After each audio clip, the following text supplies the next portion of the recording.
Welcome. In this explainer, we're going to break down the latest CLSI M100 standards for the antimicrobial susceptibility testing of Salmonella and Shigella. With the global rise of resistance to things like fluoroquinolones and macrolides, getting this right is absolutely critical. So we're going to focus on the essential, practice-changing updates you need for your clinical decision-making. All right, here's our game plan. We'll start with the single biggest change to the guidelines. Then, we'll cover the specifics on when you should test and what the lab should report.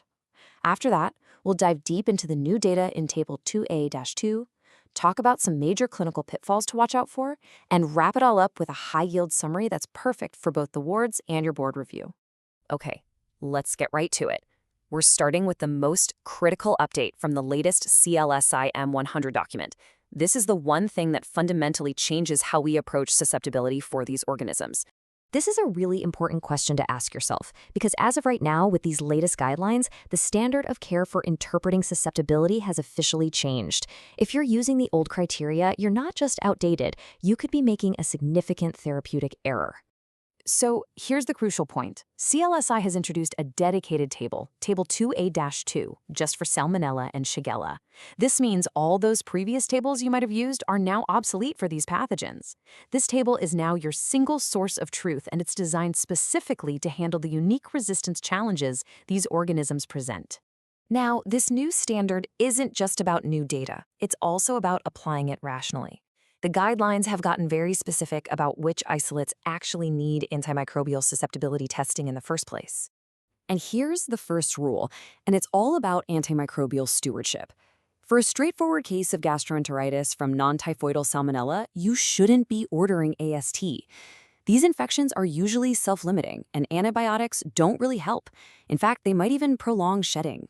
However, there are two key scenarios where testing is absolutely mandatory. First, for all Shigella isolates, because of that low infective dose and risk of severe dysentery. And second, for any Salmonella that's gone invasive, meaning you've isolated it from a sterile site like blood. That's systemic disease that needs targeted therapy. And when you do test a fecal isolate that meets the criteria, the guidelines recommend a very specific, limited panel for routine reporting. This is smart because it guides you toward the right first-line agents, and just as importantly, prevents the reporting of drugs that don't actually work clinically, which is something we'll talk more about in a minute. All right, let's get to the heart of this update. We're going to look at the new breakpoints themselves and talk about the clinical reasoning behind these changes. Now, it's really important to remember that all the data we're looking at is evidence-based. It comes directly from the 35th edition of the CLSI M100 standards. This document is the global benchmark for susceptibility testing, and it brings together years of clinical outcome and PK/PD data. Take a look at this table. It shows the new zone diameter breakpoints for disc diffusion, and you need to notice the critical pathogen-specific differences. For Cipro and azithromycin, the breakpoints are not the same for Salmonella and Shigella. These differences are not arbitrary. They're based on hard clinical outcome data for each pathogen. Let's just zero in on this ciprofloxacin difference for a second. For a Salmonella isolate to be called susceptible, it needs a zone of at least 31 millimeters. For Shigella, it's only 26.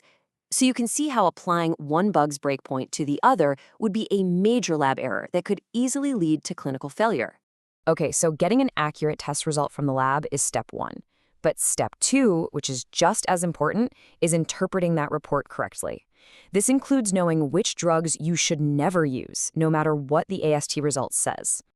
And the CLSI document is not subtle about this. It includes this direct, unambiguous warning. Honestly, this is probably one of the most important patient safety takeaways from the entire standard. So the bottom line is this. Just because a drug looks active in a petri dish, that does not mean it will work in a patient. For these intracellular pathogens, things like poor drug penetration to the actual site of infection make certain antibiotics totally useless in the real world. Biology is a lot more complex than agar. So let me be perfectly clear. These specific drug classes are considered clinically ineffective for treating Salmonella and Shigella.